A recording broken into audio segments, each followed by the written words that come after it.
Hello friends, आपका स्वागत है हमारे चैनल S30 कॉन्सेप्चुअल में।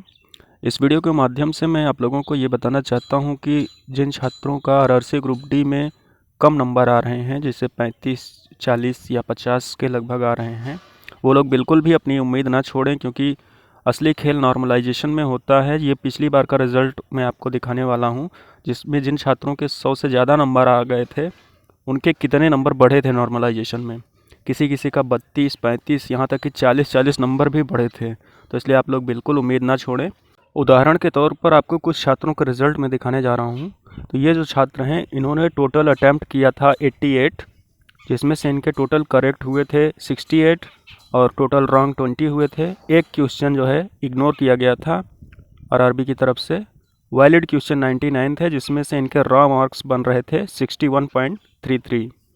तो ये जो है 99 में से 61 बन रहे थे। Pro rated marks out of 100 अगर किया गया तो 61.95 था, और नॉर्मलाइज्ड मार्क इनका हो गया 100.24243।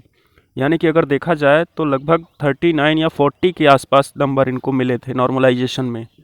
सोचिए, 61 से 100 हो गया, 40-40 नंबर।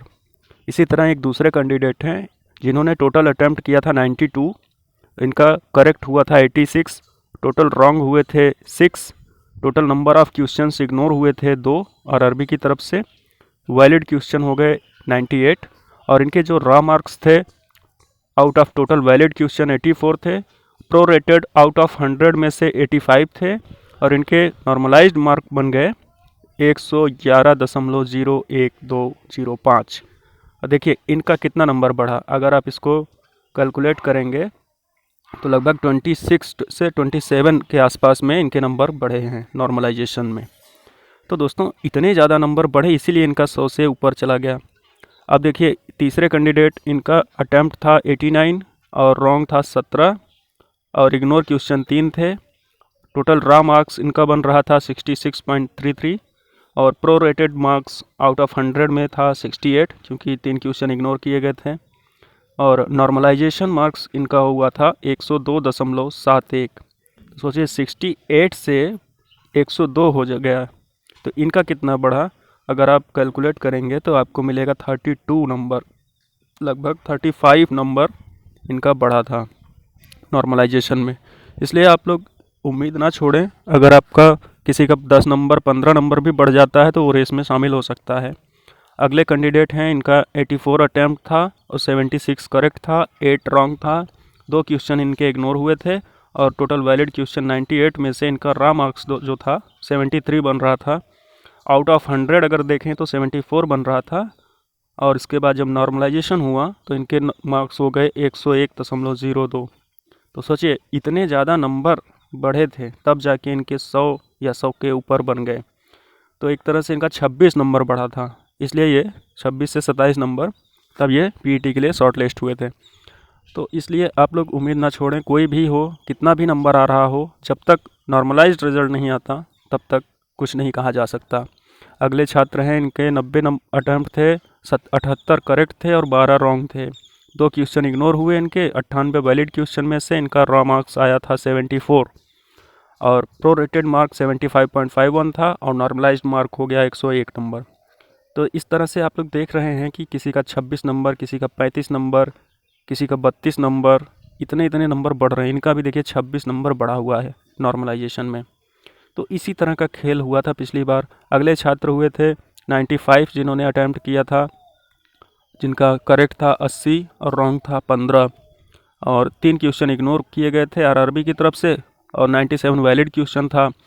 और अगर मार्क्स देखें तो 75 मार्क्स इनके बन रहे थे रॉ मार्क्स, और प्रो रेटेड मार्क्स जो है आउट ऑफ 100 77 बन रहे थे।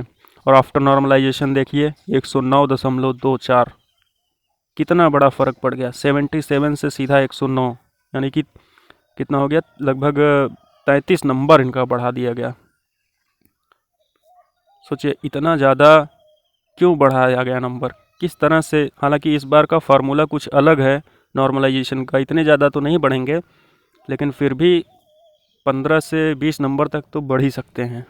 परसेंटाइल वाइज नॉर्मलाइजेशन अब की बार होगा, तो जिसमें आराम से आप लोगों का सिलेक्शन हो सकता है। आप लोग अपना फिजिकल की तैयारी करते रहिए, और इसी आंसर की मिलाने के बाद अपने जो रॉ मार्क्स आ रहे हैं उसको लेकर आप लोग बिल्कुल निश्चिंत रहिए।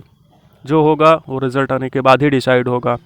उसके बाद भी अगर मान लीजिए कि भगवान ना करे अगर सिलेक्शन नहीं होता है, तब भी आप लोगों को टेंशन लेने की कोई ज़रूरत नहीं है, क्योंकि इसके बाद भी अभी बहुत सारी वैकेंसियाँ लगी हुई हैं। एएलपी है, टेक्नीशियन है, जेई है, सेक्शन इंजीनियर है, रेलवे से रिलेटेड ही। और अगर बिना रेलवे का आप लोग देखें तो उसमें भी बहुत सारी वैकेंसियाँ हैं, जैसे कि हाई कोर्ट का भी आया हुआ है, ग्रुप सी और ग्रुप डी का। और इसी तरह से आप लोग अपनी तैयारी को कंटिन्यू करिए और अगला एग्ज़ाम दीजिए, ज़रूर आपको सफलता मिलेगी। बहुत से छात्र ऐसे हैं जिनकी तैयारी तो अच्छी खासी हो गई थी, लेकिन एग्ज़ाम में बढ़िया परफॉर्म नहीं कर पाए। ऐसा सिर्फ प्रैक्टिस की कमी के कारण होता है, इसलिए आप लोग ज़्यादा से ज़्यादा प्रैक्टिस करते रहिए और बढ़िया तरीके से परफॉर्म करिए। जो भी आपने तैयार किया है उसको अच्छे तरीके से करके आइए, उसी में आपका सिलेक्शन होना है। बाकी नॉर्मलाइजेशन का कौन जानता है, ये तो किस्मत का खेला है। किसी का स्विफ्ट ईजी पड़ गया, किसी का हार्ड पड़ गया, किसके कितने नंबर बढ़ गए ये कोई नहीं बता सकता। तो इसलिए आप लोग निश्चिंत रहिए और अपना आगे का प्लानिंग कीजिए क्या करना है। बाकी रिज़ल्ट की बात करें तो रिज़ल्ट इसी महीने के लास्ट तक यानी कि 20 से 25 के आसपास आने की पूरी संभावना है। तो wish you all the very best for result. उम्मीद करते हैं आप लोगों का सिलेक्शन हो। भगवान से यही दुआ भी करते हैं कि जिन्होंने भी मेहनत करके एग्ज़ाम दिया है सबका सिलेक्शन हो इस बार।